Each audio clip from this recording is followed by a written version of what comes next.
Hey Internet, Mike Byrne, aka Magic Man here from MMOBomb.com, and yes, we're talking about that DreamWorld. The one kickstarted over a year and a half or so ago and that has been nothing but plagued by drama and rebuttal videos and accusations galore in that time, all for putting up a Kickstarter, advertising millions of players on a single server in an MMORPG sandbox building, crafting game, all for a mere paltry $10,000 on Kickstarter.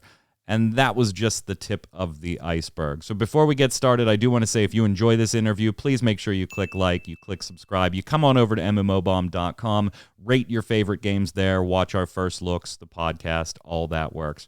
And let us know in the comments what you think of DreamWorld, whether you're a detractor or a promoter for DreamWorld. I think this interview's got everything for you. We talked about all the different accusations, which detractors would want answers for, and promoters of the game, I'm sure, want addressed head on and put to bed one way or the other. So I think we've got some great questions here. I hope you enjoy the interview. Now, if you want to take part, by the way, in DreamWorld's early access, which is coming up in just a few days on September 12th, I've put links in the YouTube video description here on YouTube and on MMOBomb.com, so you can click those and take advantage of the 90-minute free trial that they're offering if you want to jump in with no strings attached. Or you can actually buy into the full early access and play beyond those 90 minutes for $19.99. That's a discounted price, normally $24.99 after the early access promotional period ends. Pricing, of course, in the future, something we discussed in the interview. So I'll let Garrison tell you what the plans are in the future there. A word of thanks, by the way, to Garrison Bellack, CEO of DreamWorld and co-founder with Zachary. While this interview only contains Garrison and I talking, it was long and uncomfortable, right, with some of the questions that I would be asking. So huge kudos and thank you to Garrison, who did not know any of the questions in advance, and nothing was off limits for us to ask. So, shoot your shot. That's what we did. Also, a small word of thanks to Josh Strife-Hayes and Callum Upton. I know that they have made some DreamWorld content in the past, being very critical of the game. And while we don't generally cover Kickstarter games on MMOBomb.com unless they make it to some type of early access or full launch and they're generally commercially available, we just don't want to spend all damn day covering Kickstarter stories. I have personally been aware of DreamWorld and following all the drama just like you, many of you were. And so I wanted to have a little checks and balances here to make sure that if I was maybe not up to date on the smallest piece of this little accusation, I wanted to make sure that those things were accurately represented the way they've appeared in maybe other videos or articles that you have seen written online. So a huge thank you to both of them for kind of just spot checking my detail work. It's very much appreciated and hope to collaborate again with them very soon. With that said, give us the like, give us the subscribe, grab a drink, sit back and relax. It's going to be a long one. Enjoy.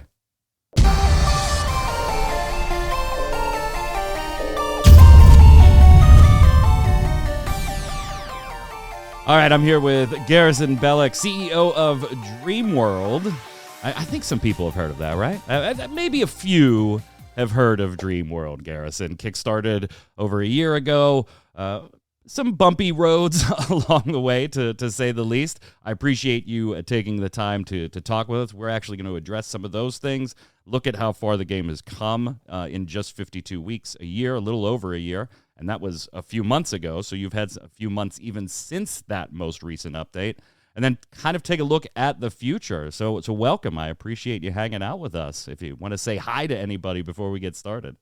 Yeah, no one specific to say hi to. I understand there's been a lot of kind of, drama or just straight up misinformation.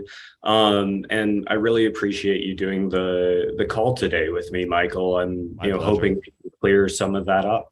Yeah, and I mean, to be fair, Garrison, it kind of, whether somebody likes you or don't, and obviously I don't know you personally, I'm not personally invested in DreamWorld from an MMO Bomb's perspective. Obviously, when MMOs launch, we're certainly going to cover them. We've covered your early access. But yeah, I'm kind of looking forward to where this goes, because I got to give you at least this much credit. even if you're a Garrison, Zachary, DreamWorld detractor, you came to the interview saying, I want to set the record straight, ask whatever you want, and you haven't seen any of the questions. Like, you have no prep for anything we're asking today. So credit where due. Credit where due. Yeah. On that scary note, let's jump into it. Let's jump in. All right. So let's get the most basic of questions, the thing that makes thumbnails on YouTube from detractors. Let's get that out of the way. Garrison, is DreamWorld a scam? Like, from any direction? Is it from a Kickstarter game that we pitched to raise a little bit of money, the tech that we pitched to investors, then, now, at any point, is DreamWorld a scam? So I clearly do not believe this to be the case. We are a team of 9 people pouring, kind of our heart and soul into this. We work 6 days a week, and from the beginning until now, we're yes, it is some challenging, ambitious long-term goals, but we have never strayed away from both challenging ourselves and working really hard to try and make those a reality. And that's one of the reasons that we're so excited to do the free trial launch and the early access on September 12th, is because, we want people to come in, take a look. There's been so much, I'm going to say internet stuff. Right. And frankly, at the end of the day, we're all gamers. We're here because we love video games, and we're excited to just be transparent and share where we're at with people. And I think being in tech, as long as you have, you can maybe not appreciate, but it can at least recognize where things might have gotten off to a weird impression, right? Here's a $10,000 Kickstarter for this millions of players on a single service MMO RPG, and if you didn't read the Kickstarter to see that, hey, we're not here for money, we're here for something else, you might go, there's no way these guys can do this. From a tech perspective, one of the things we'll talk about in a bit is this is pretty ambitious tech. So if this isn't a scam, it was never a scam, it's not going to be a scam, what is DreamWorld then?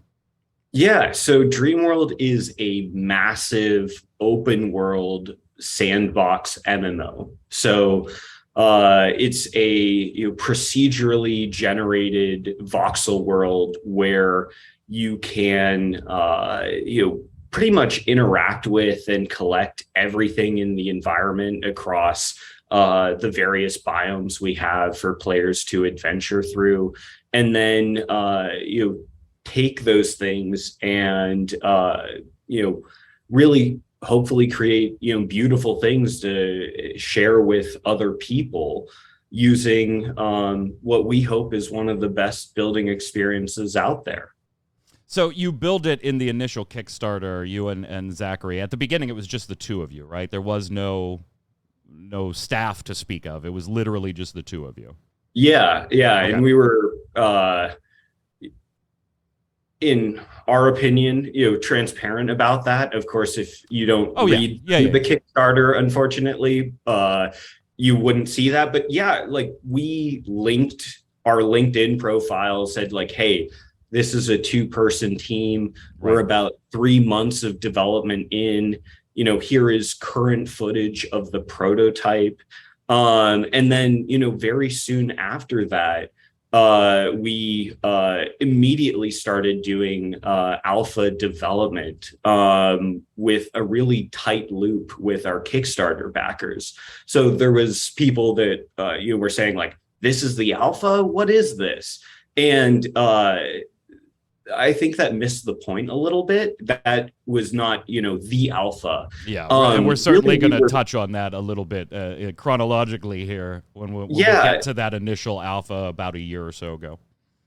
Yeah, so we were actually trying to create our alpha with our community, essentially. The group that backed on Kickstarter is essential, to this day to our development. We release an update every week, And then our, backers hop in, give us feedback, tell us where they want it to go next, and that goes directly into the next week's release. And we've done that for, I think, 68 weeks in a row now, not even, taking a break even over, holidays to, make that happen. Now, you build it when you put the Kickstarter up, the last game you'll ever play. Now, obviously, MMO and MMORPG enthusiasts, we're always hungry, right? We want that next MMORPG, the one that's not going to suck, the one that's not going to disappoint. And I think, when you put an MMORPG on Kickstarter, the audience may not be the biggest of gaming audiences, but it's a pretty voracious one and probably had a great deal to do with the fact that the DreamWorld received as much scrutiny right off the beginning as it did. But what makes it special or unique? You've mentioned it's, building. We've seen that done in Minecraft. Building and PvE with a narrative. We've seen that done in Trove. What is the secret sauce that's going on there besides the architecture of millions of players on a server, which, if you want to hold, we'll get to that as the next question. Yeah. So I think there's two things. Firstly, talking about the building system. Most MMOs are MMORPGs, almost to the point where the term MMO has become synonymous with MMORPG. Yeah. But we actually believe that creative players are social, if not more so than RPG enjoyers. And so we're really hoping to take the building system that's been kind of an aspect of some games like Valheim or Ark, much more a centerpiece of Minecraft, obviously, improve upon that. And then mix that with a true MMO, not the scale of a, Minecraft multiplayer server, but, a massive world where everyone is inside, creating and socializing together. So if I hear you correctly, then it's maybe not so much, hey, we're putting a new spin on Minecraft building. We're putting a new spin on narrative storytelling in MMORPGs. We're putting a new spin on getting thousands, in this case millions, of people on a server. It's we're going to take what's come before us and make each of those items better, and then by proxy, the final product ends up being very different from everything that came before it? So to put it more succinctly, I would say we want to firstly create the best building experience that has been yet created in gaming.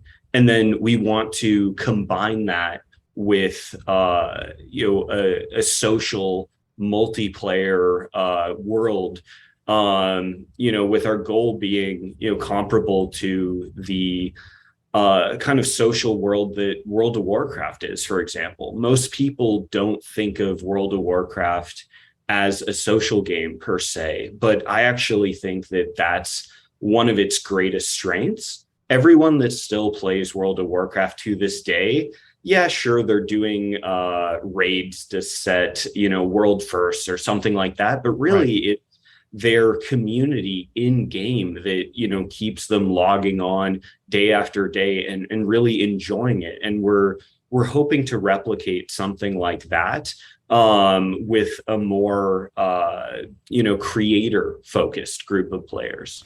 All right, so the claim millions of players on a single server. Obviously, buzzwords that tech giants would love to hear, right? I'm sure there's a play for millions of dollars behind the scenes just for the tech if you can get it to work, let alone if you got a damn game running on top of that tech. Square Enix would pick this up in a heartbeat. So how on earth do two guys that have some tech experience, and we'll get into that in a bit, but have some tech experience pull off what mega huge multi-billion-dollar companies have not pulled off to this day? What's the secret sauce there?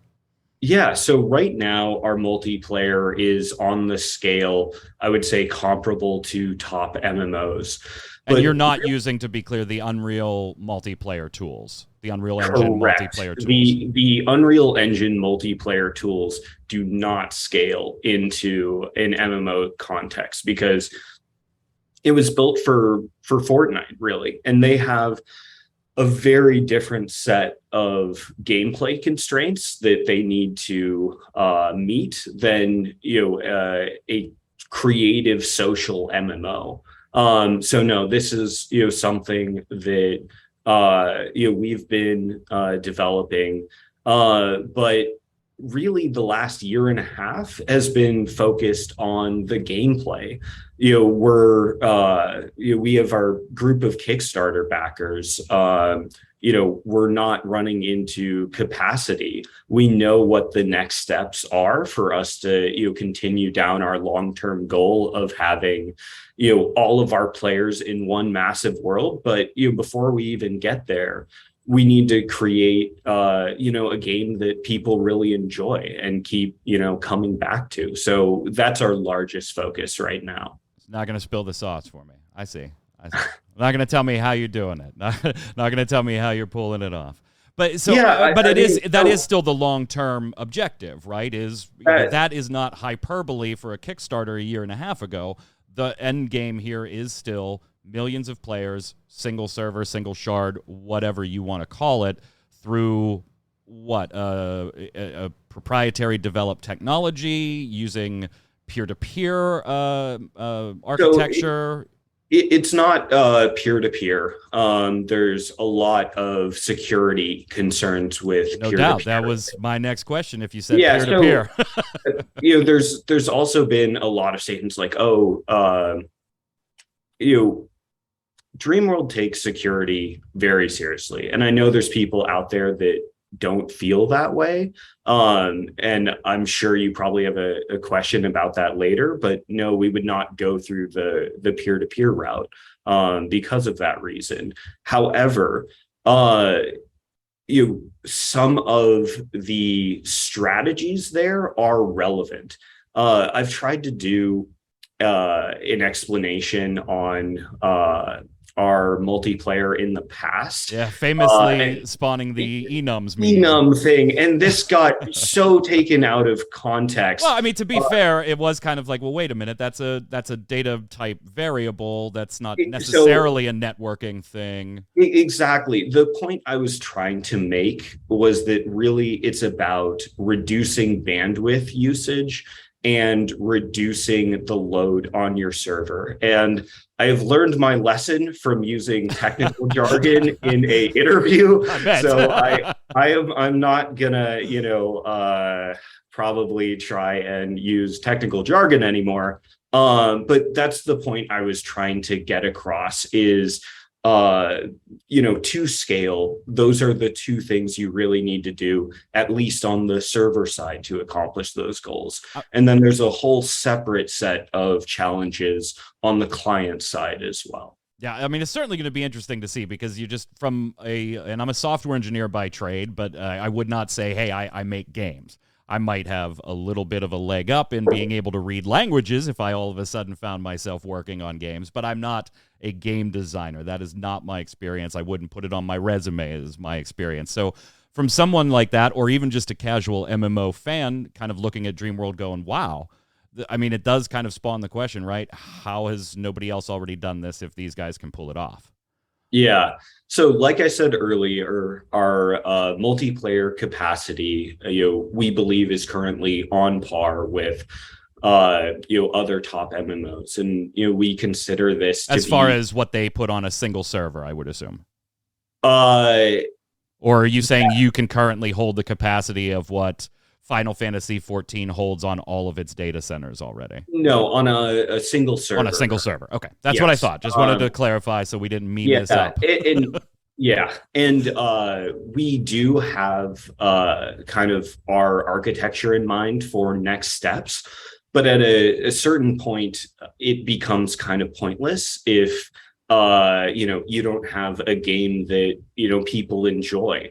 People have talked about like, oh, why don't you just take the technology and go sell it. Yeah. A And valid question. I mean, it'd be worth millions to you if it works. Everybody would take it. yeah, so this is a little bit misunderstanding the reasons that we started doing DreamWorld. This is a true passion project for us. If I was in it, focused for making money easily, I would have just stayed at my previous job. Being a software engineer in Silicon Valley is so much more lucrative No doubt. and requires a lot less work than trying to start a company in game development, which is a really competitive space filled with people that are really passionate. But at the end of the day, this has been a lifelong passion for myself and Zach. And so that's why we are doing it. We're not, particularly interested in becoming a technology company. That's kind of a means to an end in terms of creating the game, the world, the user experience we really want to. So no development hurdles in the last year plus that have led you to go, well, maybe that millions is kind of higher than we're actually going to be able to do. This is still the target. It is still the target. I don't want to sit here and go, oh, we're going to hit it. We got it. It's going to work. Yeah, we're done. exactly. But that is still the aim. Yeah, I mean, as many people know, we have always been a incredibly ambitious team. And, some people have loved us for that. Some people have roasted us for that. Big time, yeah. Yeah, to answer your question, to this day, that is our long-term goal. Both on the gameplay and on the multiplayer side, this early access is not by any means us, finishing everything we are setting out to do. We know this passion project is going to take minimum 5 to 10 years of our life, and we are 2 years in at this point. So we're continuing to work our butts off to accomplish everything we laid out in kind of our vision for DreamWorld. All right, so let's go back then a little bit. And I'm showing old footage here back from last year, just so we can get a kind of a glimpse of what things looked like around the Kickstarter posting time. It looks so ugly to me now. We had Don't worry, I'm gonna show more current stuff for you, so you don't have to look at this later when we get there time-wise. we did a side-by-side comparison for some of our players of what it looks now versus what it looked like. I think this is a year and a half ago now. And it was so visually astounding.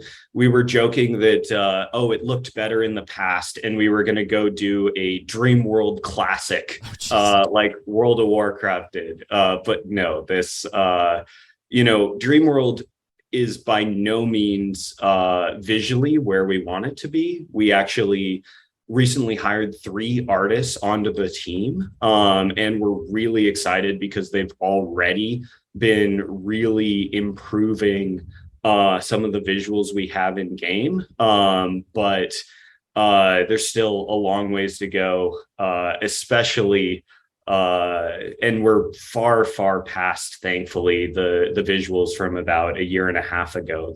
We're going to touch on art too there. So okay.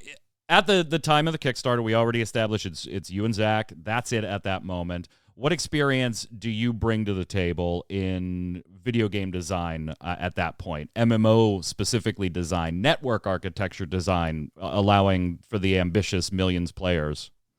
Yeah, so my background is in software engineering. I worked at Apple on the iPhone X and then on Apple special projects before I worked on self-driving cars in San Francisco. My skill set though I don't get to leverage my engineering side as much as I would like to these days, really comes from being able to write great C++ software. And while that's Not necessarily video gaming, but general software development. So most people are aware we're built using Unreal Engine, which is C++ Right. Software development. And so DreamWorld is written almost entirely, probably 95% in Unreal Engine's flavor of C++. So familiar with the language, maybe not as familiar with certain applications or systems intertwining when it comes to video games or MMO. But on the network architecture, it sounds like through your experience with Apple and iOS development that you would have had some network experience in that capacity. Yeah, it was definitely something that I studied and was exposed to when working. But it's also been something that we've continued to kind of refine. We our server runs on AWS, and we collaborate extensively with the architects there on our architecture. Usually we do kind of iterations of our strategy and run it by them, because they obviously understand the Amazon Web Services side. And that's been a very helpful collaboration. But yes, I think we're taking a novel look at how an MMO could be done. But to be fair, we also have a different set of gameplay constraints. If we were, let's say, trying to do Fortnite or some sort of first-person shooter in an MMO context, they have very different constraints in terms of latency and precision than a social creative game does. Right. And so we're kind of able to leverage that different architecture to really eke out the scalability, if that makes sense. Would that impact, though, you do plan to have PvP, so there is that type of competitive element where that more robust architecture would technically be a little more vital than in, say, the social building experience. So that is correct. On the PvP standpoint, it was something that originally we were more interested in, and then our community of backers actually really pushed us to kind of focus more on the PvE and collaborative aspect. Currently in DreamWorld, we only have a really comical form of PvP. Most people would not consider it PvP, where you can just like knock back other players. And it just kind of ends up in sort of fun situations. We had something that was a little bit more PvP oriented in mind, both with combat and also in terms of, building kind of bases that other people go try and infiltrate. But, at the end of the day, we're very community driven. And, when our existing community said like, hey, we're not enjoying this direction you're going, we want you guys to focus, in this path, we, truly took that to heart. So we could potentially, I'm not asking you to commit to it right now, but we could potentially see just PvP just dropped entirely from the project on the basis of, after X years of development, this isn't what our community wants. Yeah, so at the end of the day, there's some aspects of DreamWorld where we have really strong feelings of, and we're working really hard towards the massive open world, the social and the creative aspects. And then there's other ideas that we've had that you know, we liked and we still like and will kind of experiment with. But at the end of the day, this is not for it's only partially for us. It's majority for players. And if our community, who really has just been instrumental kind of during this hard period of time of development, these last couple of years have been incredibly loyal and supportive and given feedback to steer. Oh yeah, there was an example of the very rudimentary PvP where you just hit someone and they go launched. If they tell us like, hey, we want you guys to go in a different direction, that's just not something we're going to ignore. So what does Zach bring to the table then? I mean, we famously know about the wireless Bluetooth speaker Kickstarter. I can't imagine why that didn't take off. A clothing label, a few other side I actually projects. have one of those. I really like it. But I'm also so you have to like it though. You're his friend. You have to like it. Not only am I his friend, but Zach is one of the most creative people I have ever met. I would make that statement stronger. What does his experience then lend here? Because we don't know a lot about his publicly available professional past, whether in tech or gaming, like we do know yours, and we're going to clarify just a little bit here in a second. Yeah, so he has been brainstorming many of the ideas that became DreamWorld for 10 years and doing write-up on games similar to DreamWorld, ones that are more real-time strategy, and like many others that work in the game development field, that initially wasn't paid. That was something that he did similarly just because he's incredibly passionate about it.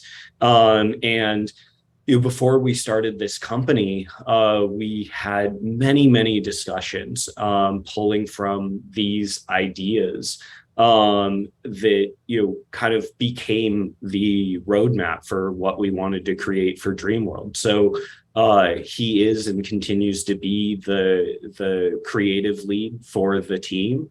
And I feel like if you knew him personally, you would definitely understand, why he is my co-founder and why I strongly support him. So it does sound like, even on both sides, yours maybe being a little more tech and Zach's maybe being a little more on the creative side of things. It does sound like there is, though, a certain amount of, even given those experience, a bit of learning on the fly here. Maybe two guys bit off a little more than they could chew at the moment, and let's figure out how to chew it. So I would not say that, let me phrase it like this. I stand by the goals that we set out. Yes, we are 2 years in, and there has been an incredible amount of learning between when we started and where we're at now. But you would classify that as we had ridiculous ambitions to begin with. You still stand by what you claimed a year ago or so on the Kickstarter. I would say I would say it was ambitious then. It is ambitious now, and that is kind of the team that we are. There are people that feel that focusing kind of on the future was misleading, and it was we have zero desire to be misleading, and that's why we're so excited to launch the early access and free trial. And certainly a good reason why to hire staff that maybe covers the shortcomings of what you guys maybe couldn't quite do or didn't have the artistic talent to go do, or whatever the case may be. Oh, definitely. So DreamWorld now is a 9-person team. We have a mix of software engineers and game developers. One of our initial members is a professor of game development that's been working in Unreal Engine for 24 years now. And then most recently hiring, 3 artists to join the team. And we're continuing to hire. This is not Gotcha. something that, these goals, we know they're very ambitious. This is not something, 2 people will solve, or even 9 people will be able to accomplish. But, I think we have a great team and we're continuing to hire. And, if this is something that, anyone out there watching is interested in, we have, job postings on our website. You're looking for 4 right now, from what I can see. Yeah, those are 4 job postings, but not necessarily just 4 job openings, if that makes sense. Yeah, no, that makes sense.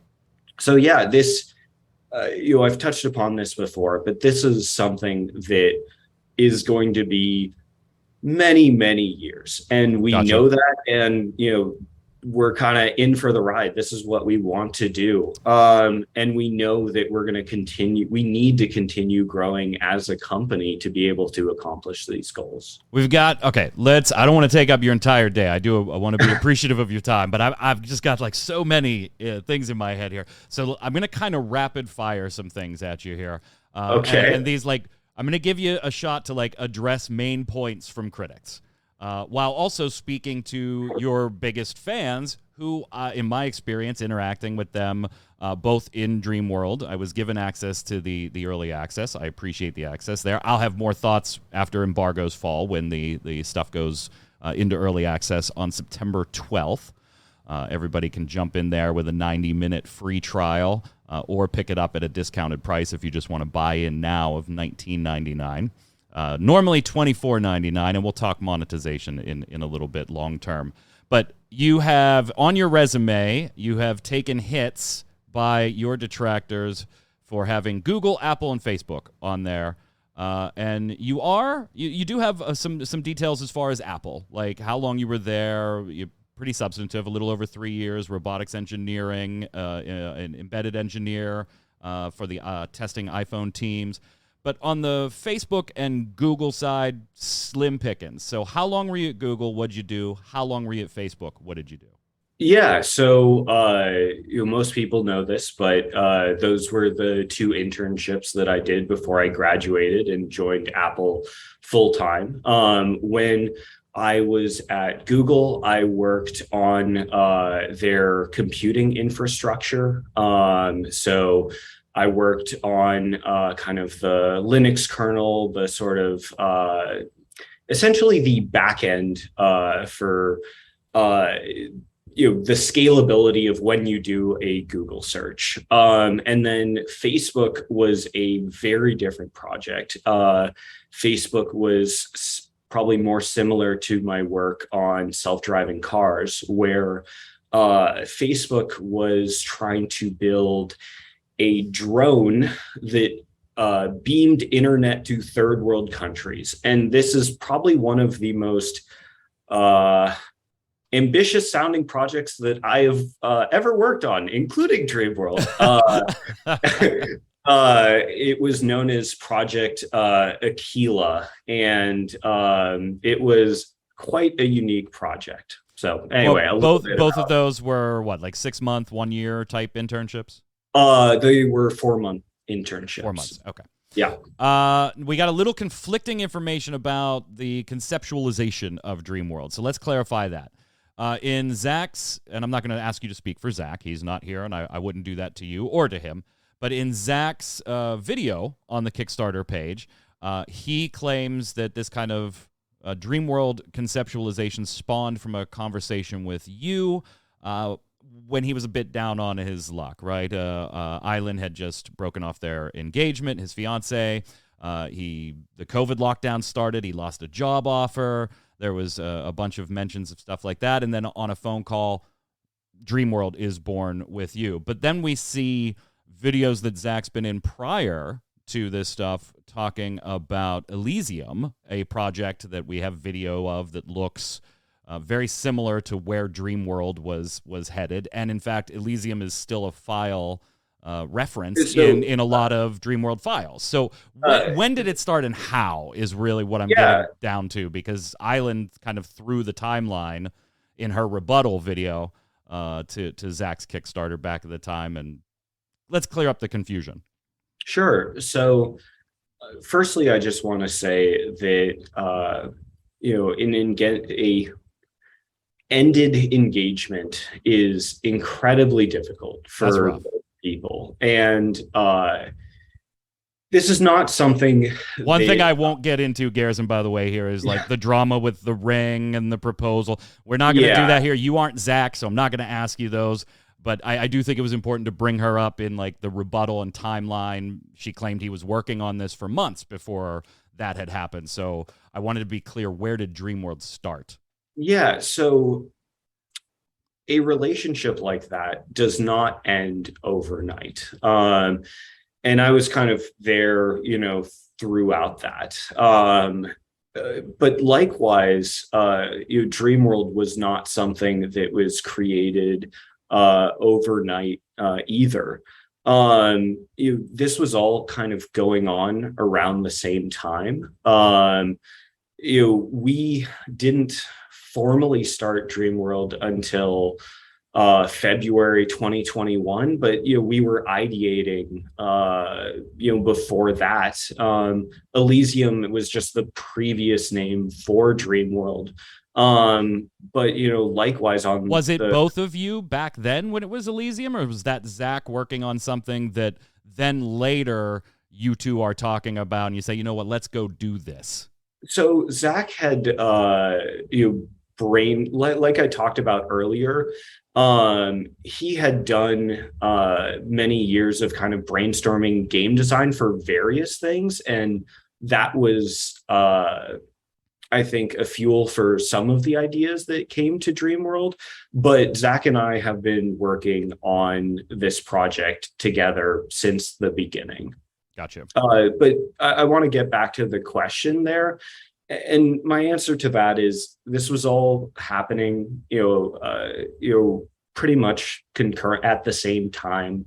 And frankly, I support both of them. Right. I was friends with both of them, through pretty much the very beginning, before they became engaged. And both have moved on, and it seems like both Yeah, are doing their own things now, and yeah. DreamWorld and then the modeling on the other side, and it's working out across the board. So Yeah, so I see it from everyone's perspective here, and yeah, I support both of them. so in the video about Elysium, Zach claimed that Elysium at the time was funded, but then you guys go ahead and do Kickstarter in March of 2021 anyway. So I know what it says on your Kickstarter and why $10,000 was the number that was used and seems absurdly low. But I give you a chance there on why are you seeking additional funding if that's the goal from your Kickstarter?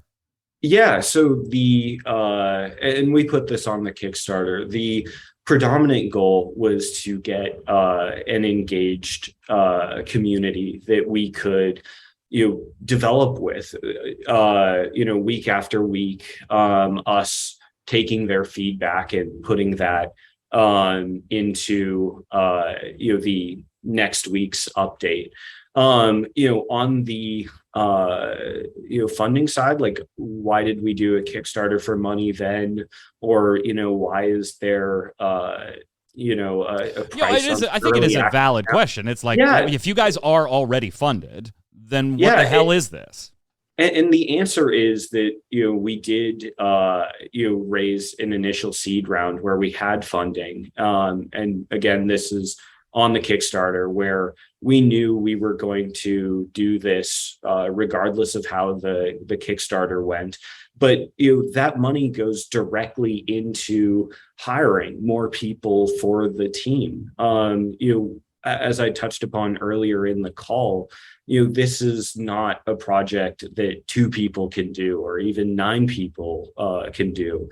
And so the money from the Kickstarter and again from the early access directly goes into hiring more teammates to improve upon DreamWorld. Yep. My follow-up there, because I knew you were going to say community, because I've read the Kickstarter, right? But I wanted people that maybe haven't had a chance to see from your perspective there was, all right, well, why do you even need a community? If you could pull this millions on a server thing off, sell the tech, you're rich, go home, go to the beach and have a drink. But we'll skip that because you've kind of already said that's just not your personal ambition, nor is it Zach's. That's not what you're here for. So about the initial funding, where did that come from? A combination of sources and how much? I think initial reports in those videos at that time, the funds were about $650,000 or so. Yeah, so we are a startup company, and for those more familiar with the gaming space, this is less common. This is more kind of a technology company sort of formation. But we went through a startup accelerator, YCombinator. YCombinator puts in a small amount of 125K.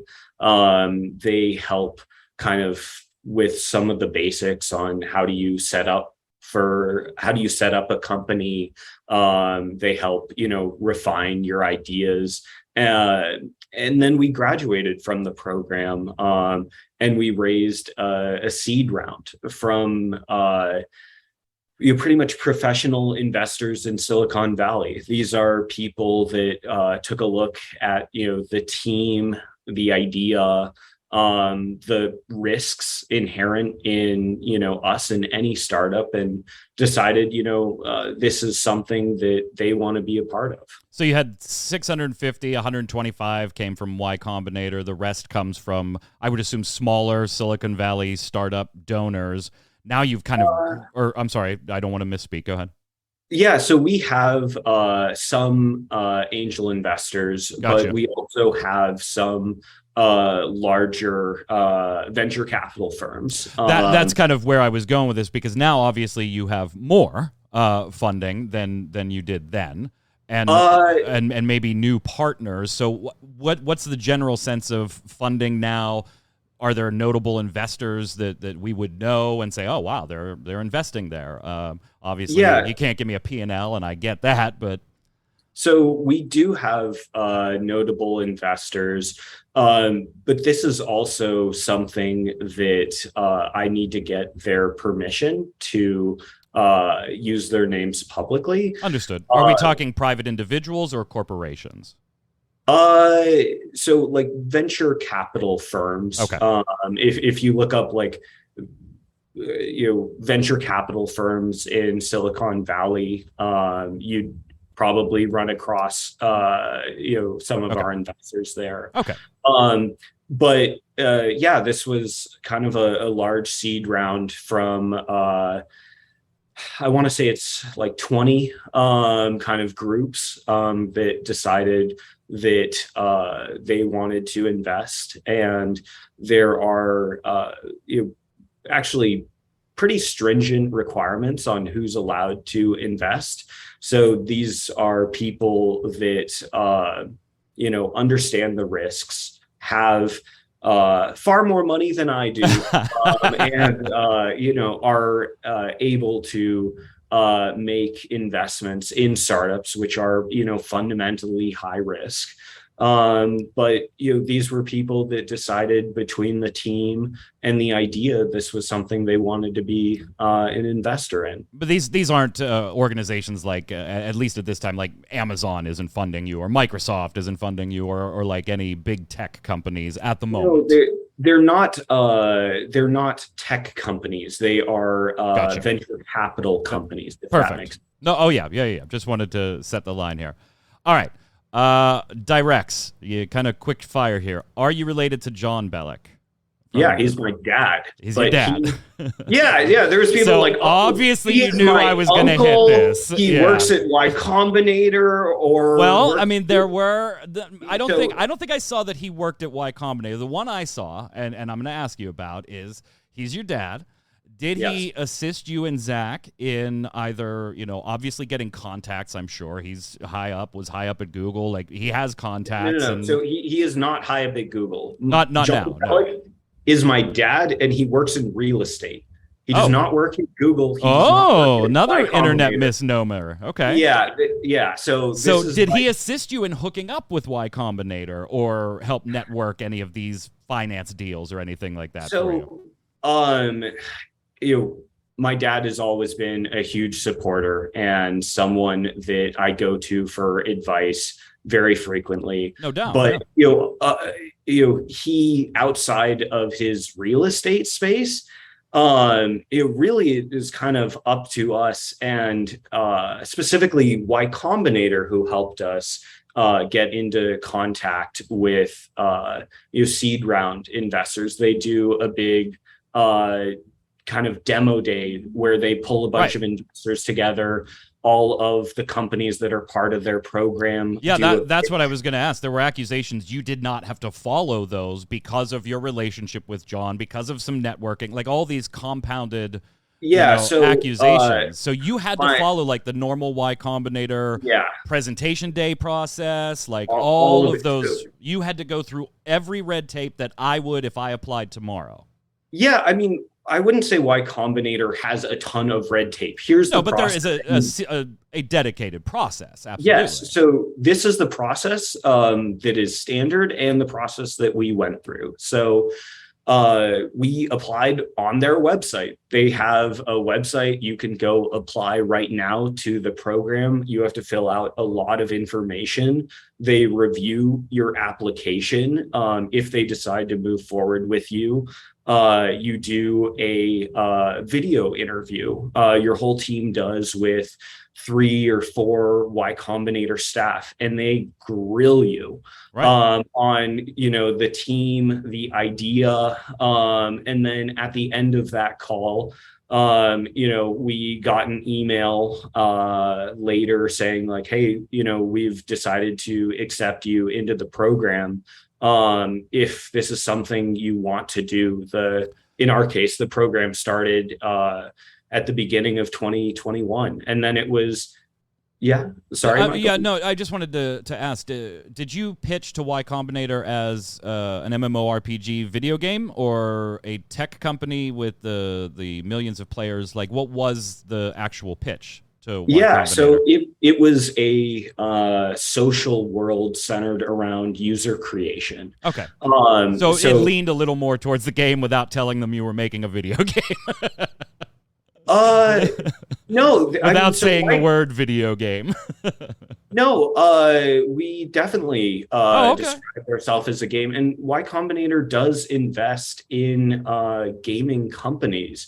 I think there's a gaming company, the group before us that went into their early access and did really well. It's a VR MMO. Zenith.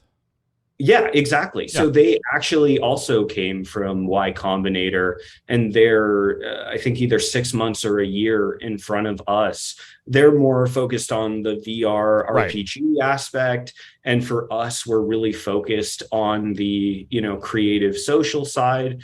But Y Combinator does invest in gaming companies. To sum it up, John is your dad, not your uncle. Never worked at Google. Didn't have the connections that would have gotten to super, super deep pockets that some on the internet have theorized. Had nothing to do with your presentations to Y Combinator, and you followed all the Y Combinator rules just like any other. Yeah, so our presentation was directly to Y Combinator staff. They evaluated us, and I truly believe this is because the team of people that we are and the idea we have. I'm going to be transparent. Y Combinator really does like ambitious ideas. This is they're certainly willing to take a risk. No doubt. Exactly. But they're usually calculated, and I think that's where a lot of people got concerned is if you guys were able to bypass red tape, that's a bad look on Y Combinator. Yeah. So, I would like to believe that, we are a good investment and we are, working really hard, to make that happen. And, every startup has a incredible amount of risk. These people, these professional investors, they know this. This is what they do every minute of every day. And they saw a team that was, ambitious, but also, had a really, unique and, in our opinion, valuable vision of what we want to create.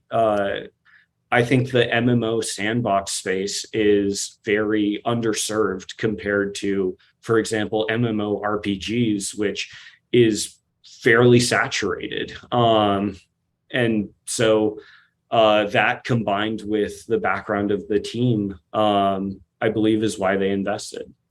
So now we're seeing footage coming out. The Kickstarter funds, you've picked up almost $65,000 there, even though it wasn't the money wasn't the target there. Now we're starting to see videos. We get a video that shows a fly through of famously Pirate Isle. Accusations of some of the things you're showing in the video are conflicting systems, like the snow shielding Unreal Mannequin. And obviously, a lot of times early projects used various placeholders or store-bought assets and things like that to conceptualize things and then cycle in the artists afterward to replace those assets. But looking back, was maybe that video maybe not the best thing, because it kind of did seem to many that you were representing store-bought assets or a store-bought fly-through as items already created by the team. Yeah. So one thing that I think we have a much better understanding of now is that Kickstarter has kind of changed. I think originally Kickstarter, as the name suggested, was for very early stage projects getting their kickstart. And that was very descriptive of us at the time. We were, I think, 3 months into development of the prototype that we were showcasing. And, as such, to be able to show off kind of the vision of where we wanted to take things, we were leveraging, assets from the Unreal Engine marketplace. And I think Kickstarter now is a very different place where people expect, years of development before it's, brought. And at that point, it's not really a place to kickstart projects, and it's instead a channel to sell more like early access stage projects. Right. In hindsight, by the way, on the Kickstarter, was it probably a bad idea to be telling people, hey, to get alpha access, you got to get 2 more backers on here? That does seem a little pyramid schemy, right?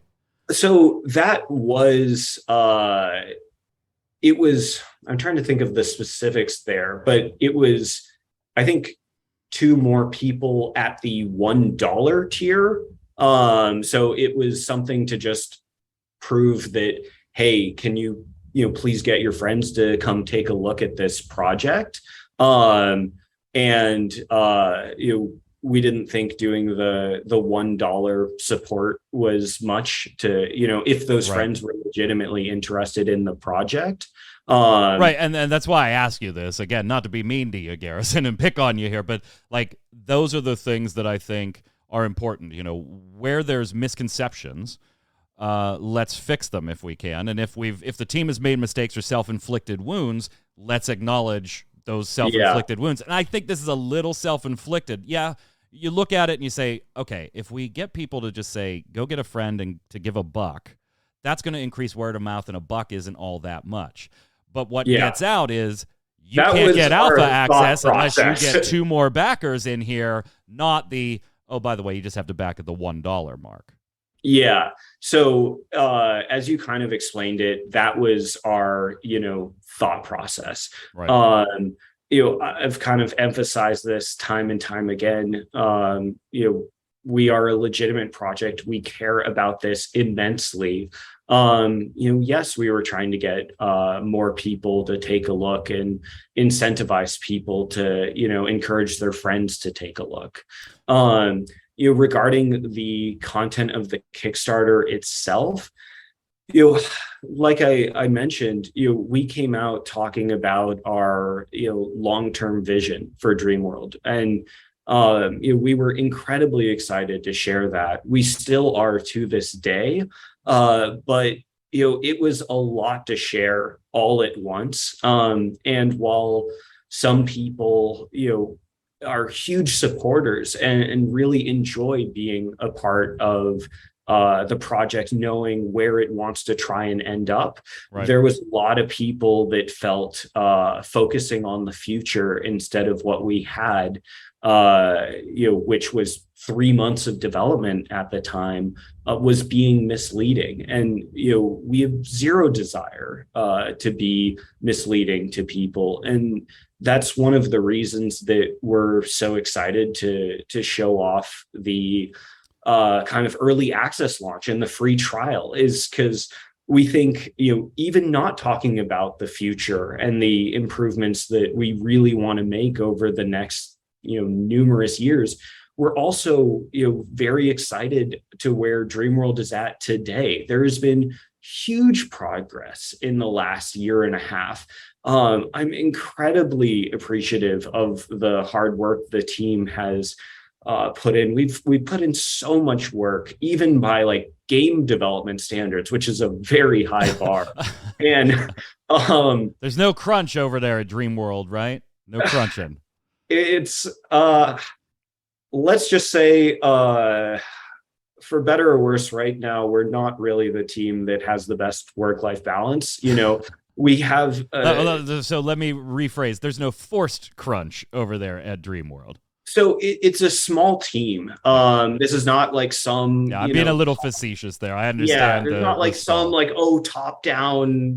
For like, it's really just a small group. We're all together. We're all really bought into what we want to create, and we have a chip on our shoulder to prove ourselves, and that's the kind of desire to.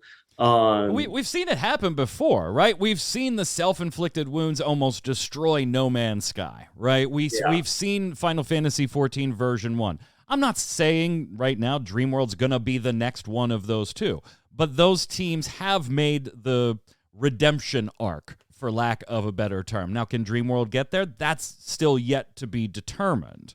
We'll find out. When you run a Kickstarter, they remove the Projects We Love status from you. Do you know why? I mean, I assume they would have to tell you we're taking that away, or did they just take their label off of you? Yeah, so I think they took the label off, and they may or may not have put it back. I'm not sure. To be honest, that was kind of something that got talked about more after the Kickstarter. Right. During the Kickstarter, there was so much going on. We did not expect the level of attention that DreamWorld got at the time. When you put up an MMORPG for $10,000, we're rabid, man. We're rabid. Yes. So we have learned. But I don't have a ton of context there. Yeah. Okay. And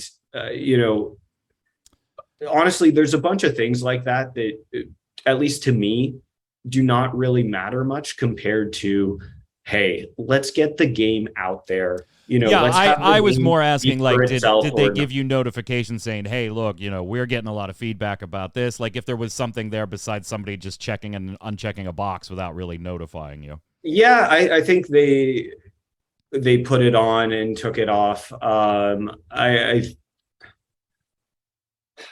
There was definitely a lot going on during that period of time. Yep. There's definitely people saying like, oh, we're going to, so long story short, I don't know.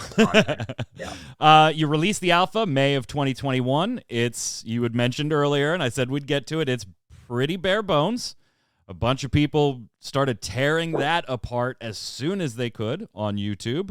Again, we still have purchased assets. Maybe they're placeholders. Maybe they're going to be used. Nobody really knows at that point. Bugs, textures, you name it. It was kind of not a good look, and obviously a certain level of crude design is expected when you're talking about alphas. But this one didn't have the pirate isle that was in the video. Like, looking back, should you have waited to release that alpha? I know you were trying to get something by a date that you had that you really wanted to show the backers that had given you the support. Here, it's rough, but we'll let you see it. I think, again, the wording here is a little confusing for people. So, people were judging that by like, oh, this isn't up to alpha standards. And I think by general gaming definition, it wasn't. And I think you would admit that too. But I also recognize, as you're about to talk about, that it actually maybe the intent wasn't an alpha in that sense. Yeah, so exactly. And you hit the nail on the head there. We specifically did not call that the alpha. We called this whole period of time the alpha development phase, where the idea was to take kind of a sort of, I would say, a more novel approach to game development, where there's many companies that go in a dark room and come out 3 years later and go, hey, this is the alpha or this is the beta. And I don't agree with that approach. For us, we've really wanted to get players in our community involved as early as possible. And I know that most game development studios are afraid of showing off anything. Possibly because they'll have external reactions like we did, but for us, we really felt strongly that we wanted to get players in as soon as possible, really to get their feedback, because there was things like the PvP. Instead of us developing out PvP systems for 6 months and then our players going like, hey, this is not really what we want you guys to focus on. These are things that they tell us, the next week, because we release every single week. We've done this for now 68 weeks, and their feedback is, instrumental. So this was not intended to be compared to a finished alpha, because the desire. I don't believe multiplayer was even a thing on it yet at that point, right? Multiplayer was a thing. It was a thing. I couldn't quite remember. Yeah. So was this maybe just more a case of? There's certainly a danger in releasing stuff too early. Many game companies have fallen into that trap, giving people a look at it too early. In hindsight, would you have maybe been either a little more clearer in exactly what this was, or maybe just delayed this thing a little bit until it was a little more in line with what people might have expected from a quote unquote alpha? Yeah, so because there are people that say you simply dropped this because the Kickstarter said we're going to release an alpha. That's the goal. Here, the goal is met. We're done. We have nothing to do with Kickstarter at that point anymore. There were those types of allegations that it just got you out of legal fire. No, there has been so many allegations. They're going to take the money and run. They're not going to create anything. They're going to create the alpha and then not do anything after that. I wouldn't be surprised if we're going to get allegations like, they're just going to do the early access and then they're going to stop. The long story short is we are in this for the long run, and we are going to continue developing DreamWorld regardless, until it becomes a point where it's no longer feasible for us to. And we hope that, we continue to grow as a team, as we grow as a game. So dropping the alpha was in no means a way to say Kickstarter complete. We met what we said we would do. I think our actions speak very loudly and very clearly on this front. Those actions being continuing to work our butts off to create the game that we set out to create. I don't want to put words in your mouth. I knew where you were going, Garrison, but I don't want to be the one to say it for you. The sort of 2020 hindsight of the Kickstarter, as I talked about, was probably sharing too much of the long-term vision all at once, too early. Certainly. I think I've said this already, but that's, why we're excited about the early access. Like, yes, there is a ton that we still want to do with DreamWorld. But, hey, if you're not a fan of, the long-term vision, come even take a look at, what we have now. Come try the free trial on September 12th. For people that are fans of creative games or social games, this might be something you really enjoy. The DreamWorld Discord now becomes a thing, or is kind of a thing at the time, but now it's gaining a little bit of steam in conjunction with the completed Kickstarter. On the Discord, we start seeing people saying that you have minors being moderators for you. Now, I think it's a little different if I was making my DreamWorld fan Discord. You are the DreamWorld Discord. Like, your moderators, like it or not, are kind of viewed as de facto company reps. Were there minors moderating your Discord at that time? Yeah, so first off, the moderators are not company reps. Absolutely not, but perceptually, I think you can understand why they would be viewed as a step above a fan. Yeah, so before the Kickstarter, the Discord was had kind of a relatively young age range. I'd say around 15 to 25 is probably what the average was. And the moderators were community elected volunteers. And so they weren't picked by you, Zach, or a staff at any point. They were basically a democratic election on the Discord?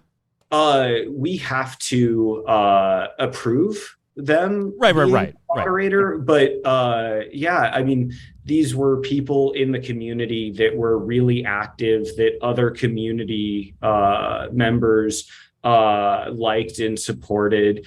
And kind of at that time, it was just a really happy and positive place. And then the Kickstarter happened, and some of that, or a good amount of negativity, spilled into the Discord. Yeah, I'm glad you're going here, because I did want to talk about, like, now banning start, and you have minors being moderators. Like, what the hell is going on right now? Yeah, so we had people that were harassing the moderators, and it was at that point where we decided, like, okay, first off, it's a level of inappropriateness that we just didn't want in the Discord, and it went explicitly against the rules. So anybody claiming that they got booted just for asking concerning questions in a civil way, or critique, like, is there any validity to those types of people being banned? I don't think anybody's going to bust you up for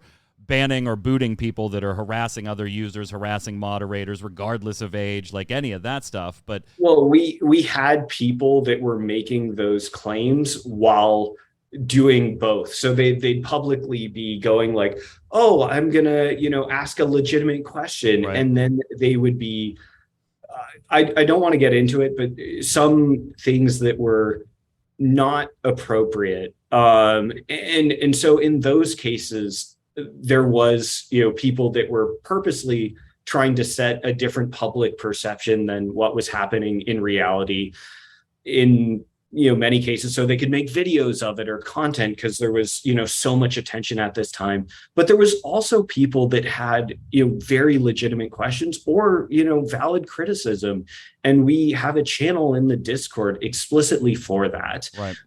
We've had a regular civil user come into that channel saying, I'm really concerned, man. Like, I haven't heard from the backers, or I haven't gotten replies to emails. Like, is this still a thing? Are these guys still even here? Like, what is going on? I just looking for an update and I can't seem to find anything. Those users are fine. They're not getting booted just for asking questions, right? So correct. And we were very active in the Discord, talking with the community daily, multiple times a day, and answering a lot of these questions. And some people went away from those conversations skeptical still, but there was also people that after we had very transparent conversations with them, actually became huge supporters in the community that came from kind of a negative place, with doubts, with questions. We had straightforward conversations with them, And some of those members are actually, big DreamWorld supporters and players to this day. But there was another aspect where we realized at the end of the day, we could sit in the Discord having conversations with people, but there was also just a lot of doubt. And the only thing we could do was to, have DreamWorld as a game and our efforts kind of speak for ourselves. And so, we have been maintaining that communication with our community, but also really focusing a lot of our effort into the development. And, we don't expect early access or the free trial to be perfect or to silence, every single doubt or concern or question. But, we're really hoping that people will come in with, I guess just a fair perspective and look at the game, and see the work that we put into it. Do you still have minors as in some mod positions on Discord? No longer. After people were harassing the moderators, we, even though they were, people, or the moderators are volunteers, right? And community supported, it was just something that was no longer appropriate. Makes sense. Obviously, I can't ask you to speak for Zach, and I hate even having to ask this question, but I have seen allegations online against Zach and inappropriate communication with some of those minor moderators at the time on Discord. Were those ever allegations brought to the team that were investigated, that were looked at? And if so, what happened there? Yeah, so I'm aware of those allegations, and I looked into it. And this is an example of, I would say, a communication style. So I'm a little bit more kind of straightforward. Zach is a really happy and positive person and effusive, and someone that guy or girl is using heart emojis to really support people. This was in no way something that was supposed to be, or inappropriate conversation. It was people that were friends in the Discord, supporting and encouraging each other. And I think people looked at that and saw it in a very different light. So this was not a predatory thing, a grooming thing, hey, maybe there'll be a job open for you here if you wink type deal. Are pretty messed up. Yeah. Oh, no doubt. I hate even having to ask them, but I wouldn't be doing my job if I didn't. Yeah. That was 100% never the intention. We do not support any behavior like that. I think that should be a standard across every single adult, frankly. But I also see how those conversations were taken out of context. And I know that,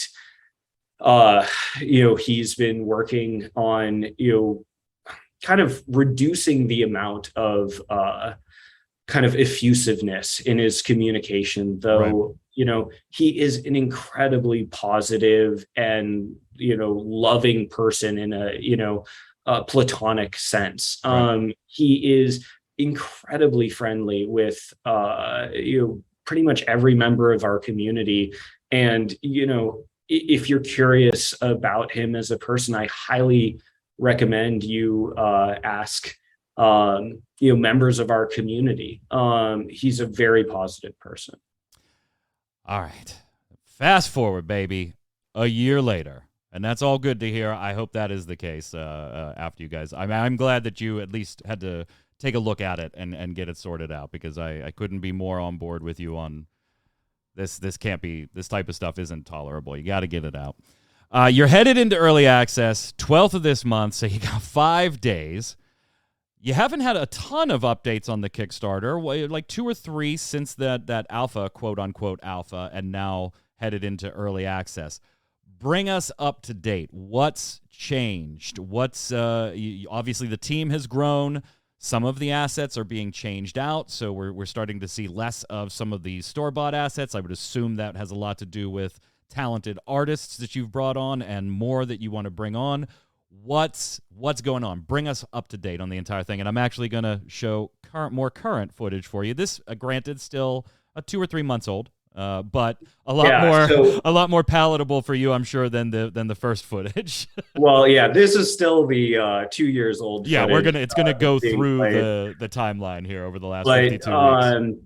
Yeah, so looking at this footage, which is I think 3 months old, there has been, man, so much work. And like I said, I am really appreciative of the team and the community that has been, there every single week over the course of this development.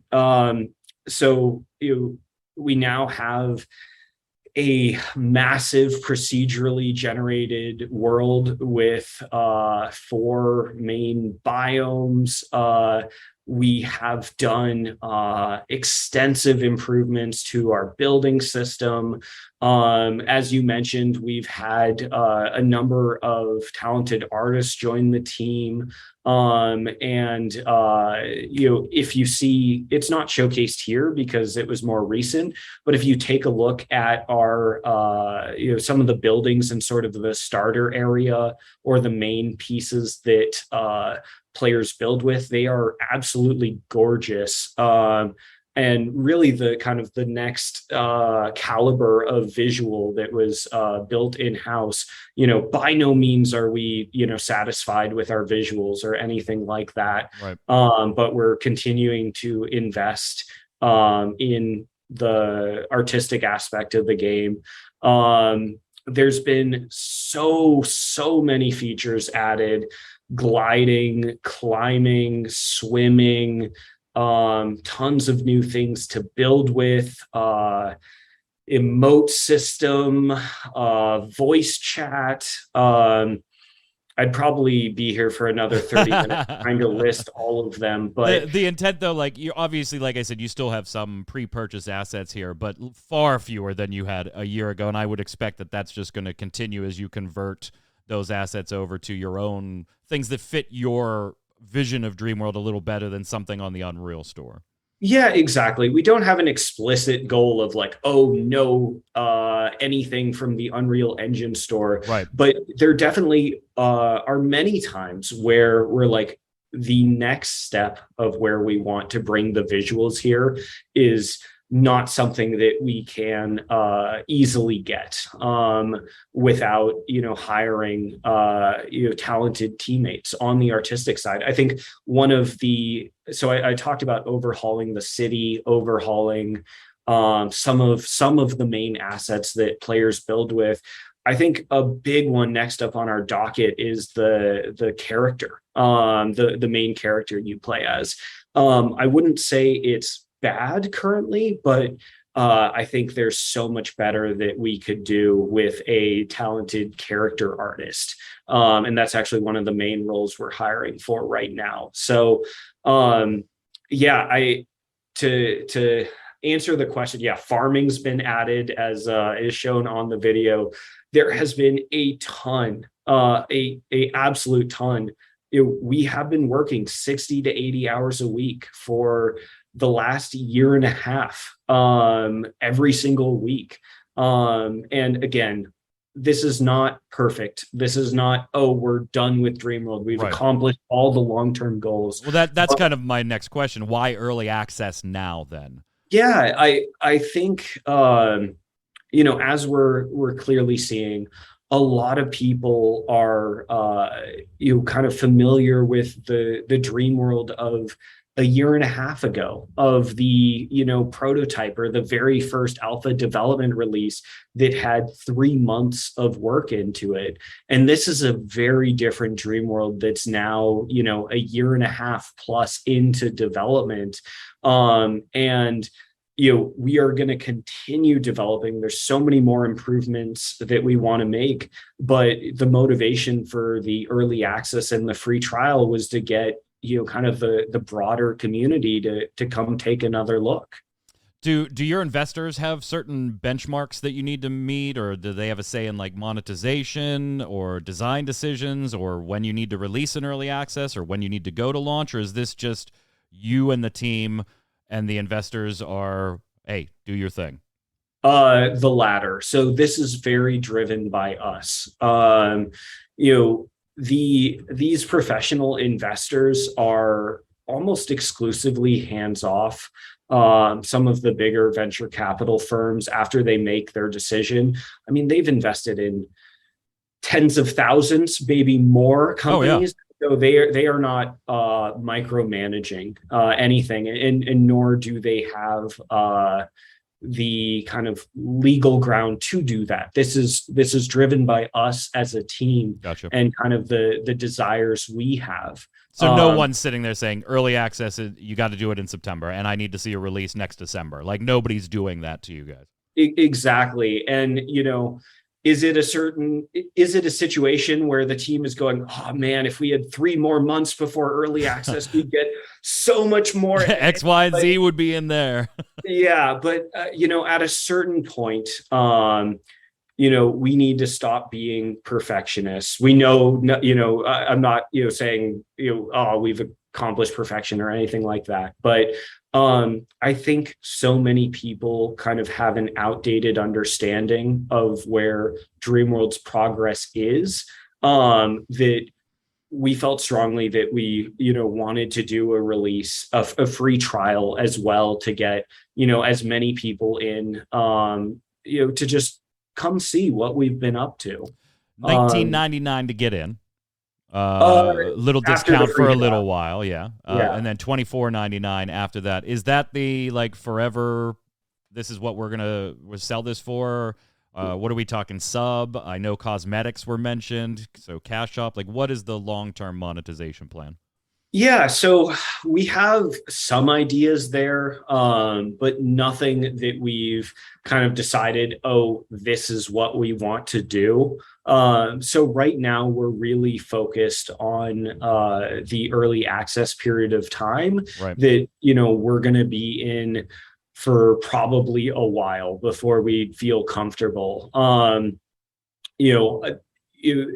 This is not going to be an early access where we're like, here's the early access and it's done. Similar to how we did in alpha development period, we're going to do something similar with the early access, where we're going to continue to update DreamWorld. So if you're interested in being a part of kind of the design of the game as it's being built, I think this is kind of a cool opportunity that you don't really get with other games. So you do have the 90-minute free trial, which obviously I'm a huge fan of. Anytime a game does some type of free trial, a big fan. I think that's a very consumer-centric move, whether or not you've had past controversies and things like that. It's just consumer-centric.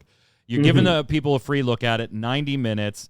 Is there any concern that, this is still in development? It is still very early in the projected lifespan you've portrayed on this interview here. That, hey, maybe that's going to invite more criticism, or maybe drive away potential sales of the $25 pack or whatever. Yeah, so we've unfortunately realized that there will always be criticism, and that's a little bit. It is the internet, man. Yeah, it's a little bit of the nature of game development too. There's people that are incredibly passionate, and this is kind of a blessing and a curse as it is. But yes, to your point, like, is this maybe early for an early access, or will the free trial scare people off? I mean, a lot of our motivation here was to be transparent and get people to take a honest look with our current progress. Whether you and I would assume get more people involved in those weekly community gameplay sessions, feedback loops that you've mentioned earlier. Yeah, but to your statement, what if someone determines this is too early and they're scared off? Well, Right. that's kind of the beauty of the free trial. Yeah. You come take a look at where it is now, determine, hey, is this the type of game and the state of development that I want to be a part of? If you decide now's the time to join us and be part of that development, we'd be incredibly excited to have you. If it's something that you're saying, I'm gonna, wait and see, and maybe do the free trial or check it out, a year from now. That's also, totally fine from our perspective. Gotcha. A good chunk of the motivation here was to, again, try and be transparent and really showcase the development of the last year and a half, because yes, it's still very early in terms of our long-term goals, but I also think if you're the type of player that enjoys building or social, I think you could have a lot of fun with it. So, come give it a try and see if it's a fit for you. Those community like weekly play sessions, those are going to continue, right, for the foreseeable future. It doesn't just an influx of early access users of any type, 10 or 15 million. That's not going to change that core design philosophy you expressed earlier of community. You're a part of this. You're a part of this. Yeah, that's correct. And like I said, part of the reason to get more people involved is so that we have more voices trying to encourage us and direct us as part of the development. So, this is something that we definitely want to be community driven, and will continue to be. Here's a quick yes/no list. As of your roadmap right now, will these items be in DreamWorld? Quests. We have quests in kind of, we use quests more for the intro experience to ramp people up. I would not say we use quests in the traditional sense like a RPG does. We use more of a tutorial aspect. I would say currently, yeah, we're going to add more of kind of more standard RPG-esque quests. But we've also found that, sorry, this is supposed to be rapid fire. So yeah, this is like not talking about early access, but as on the plans right now, yes, DreamWorld will potentially have, our plan is quests, at some point, not for early access necessarily. It's something that we are interested in. This is one of those where we're okay with the community pushing us one way or another. We are likely never going to be as like RPG centric as like a sole MMO RPG, right. But there's a lot of people that enjoy RPG aspects, including myself. And, we do sometimes like pull kind of game design ideas from that genre. Dungeons and I know there's not really instancing in what you're doing here with the architecture, but world dungeons with, bosses inside them, that type of stuff. Yeah, so currently we have one world boss for the end of the game, and it's this big. Actually, this one was showcased in the Kickstarter video. It's the tentacle monster thing,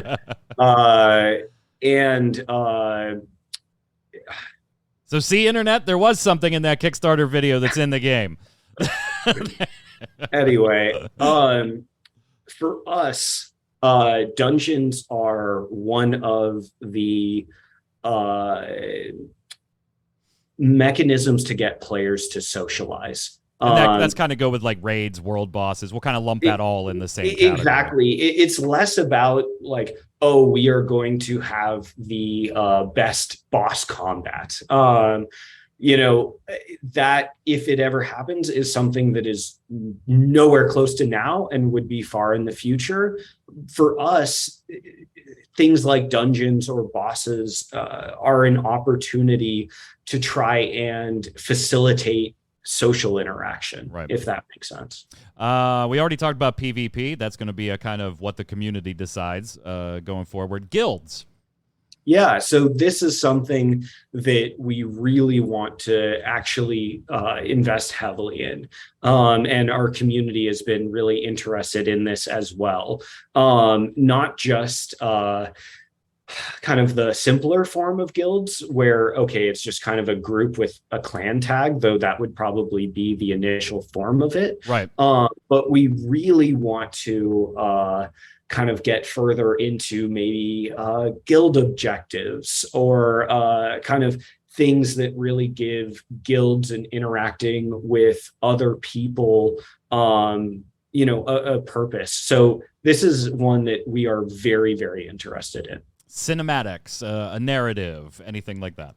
Yeah, so we definitely would love more kind of cinematic cutscenes. We would love a cinematic opening. We have been actually looking to hire someone that's skilled in that area, probably in a contract role. Regarding sort of storyline, it doesn't seem like the type of game that you're really going for here, but I could also see it integrated the way kind of like I mentioned before, Trove does that same type of, we're predominantly a creation build social game, but we do have this narrative thing here if you want to go do it. Yeah, so this is something that, again, we're a little open to. I'm not going to say never, gotcha. But for myself and Zach, we are fans of kind of the Minecraft style. We want to add kind of interesting elements to the game that, could be used as kind of narrative points. But we also really like the idea of kind of, and this is going to be a very overloaded term, so I apologize in advance, emergent narrative of kind of players being in the world and almost having their own kind of events. One of the... letting the sandbox take its course. Yeah, the sandbox and the social aspects. One of my fondest memories of World of Warcraft was... if people remember the zone Booty Bay, it was kind of this neutral area in World of Warcraft. But it was so interesting because the enemy faction would camp right outside the entrance and try and kill you as you come out, which I'm sure the, Blizzard designers probably didn't have that in mind when designing the neutral zone. But the emergent narrative from having kind of the MMO and the social aspects is that you'd frequently see huge dance parties because neither group could actually, actually clash. So it was this big standoff, and then they'd start, joking or talking and dancing with one another. And I think that's a lot closer to the world that we're, trying to create. Just a few more. I got like 3 or 4 more. Then we're done. I promise. How are you meshing kind of biomes? You spoke to that earlier, the multiple different biomes, but you can't have one big massive world that everybody's in, that is rendering on everybody's screen and has to render in the exact same way with the same things in the same area on everybody's screen. You really can't have like a line somewhere on the world that the tundra stops and it's a desert on this side of the line. How are you accomplishing that or tackling that type of issue? I've seen a little bit in videos of like floating islands, but surely the entire world can't just be a series of floating islands. No, I don't know if I should spoil this part because it's relevant for the intro experience. Don't spoil anything then. Don't spoil anything.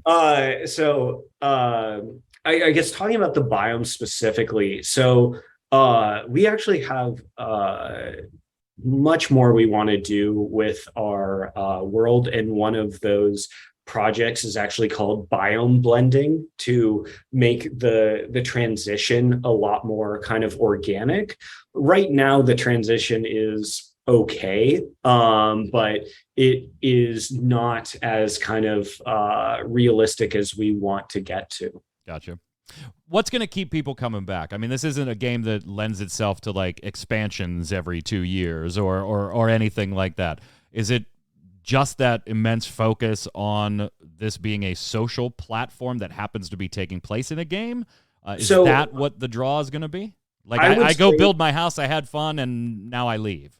I would say there are three things in this order. As for the current dream world, Right. so the first is for players that are creative. The building system has immense replayability. We have had Kickstarter backers that have been with us for the last year and a half, playing almost every week, still coming up with new beautiful things they want to create. And you could to your point, like, oh, I've built my house, I'm kind of done, why would I come back? That's kind of the view from someone that is maybe not as much an enjoyer of the creative gameplay. That's almost kind of similar to saying, like, okay, I played Minecraft, I set down a Right. block. What's the point? And for people that feel that way, I totally get it. I'm not here to say, like, oh, if you don't enjoy creative games, but Right. I'm saying for the people that are creative, there's a huge amount of replayability there. So that's number one. Number two is the social aspect and the community. And I've kind of talked about how I think that's a really powerful force. I gave the World of Warcraft example to keep people logging in to spend time with their friends. And then the last one is that we are making such drastic progress. For people that want to be kind of more exposed in part of the game's development, I think it's a very cool experience where, during these last 68 weeks, it's literally been big features. Many of the weeks with cool new things to try out, or bugs or bug fixes. Frankly, players enjoy both of those.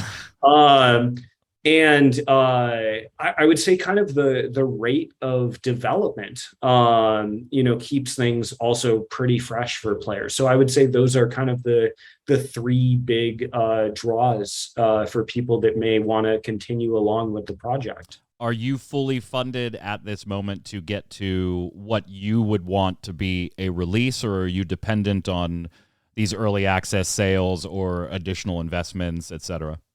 Yeah, so right now we are in a good financial position. We're not in a situation where, oh, if we don't sell X amount of early access, the company goes under. Right.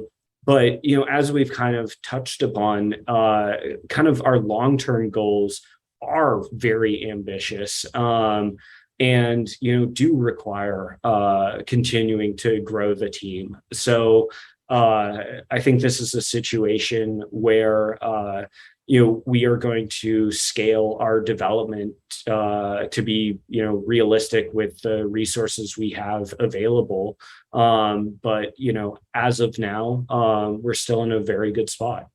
Are you going to self-publish whenever we get to quote-unquote a launch, right? Are you going to be still self-published on itch.io, or are you looking at Steam, other platforms, consoles? Are you looking to take on a publisher? Yeah, so we are self-publishing and will continue to be so.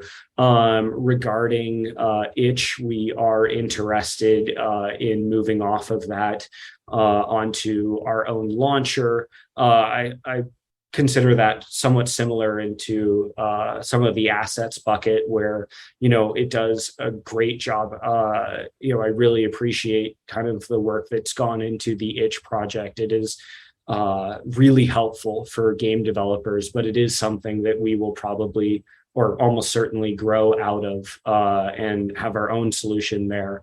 But as of right now, the plan is to distribute off of our own website. Gotcha. And as for other platforms, it is something that we are interested in, but our biggest focus right now is that we need to create a really enjoyable player experience for our existing users before, any thoughts of expanding to different Yeah, it platforms. doesn't do you any good to be on 4 platforms if 10 people are playing on each. That's for sure. All Yeah. right, the final word goes to you, Garrison. I very much appreciate your time. I know we've talked about a lot, probably more than you guessed we would be talking about. But I do appreciate both your time and your candor on some topics that obviously were very, very delicate. Final word goes to you. Current roadmap. What does DreamWorld look like for you? Like realistically in your head, this is what I want it to be, and this is when I would like to be launching and saying, "Hey, we're done. Now let's keep going, even though we're done." Yeah, I don't know if we're ever going to feel like we're done, but I think, in my opinion, the biggest place we want DreamWorld to go in the next year is really building out those social systems. This has been an area that we haven't been able to invest as much into while our player base has been relatively small.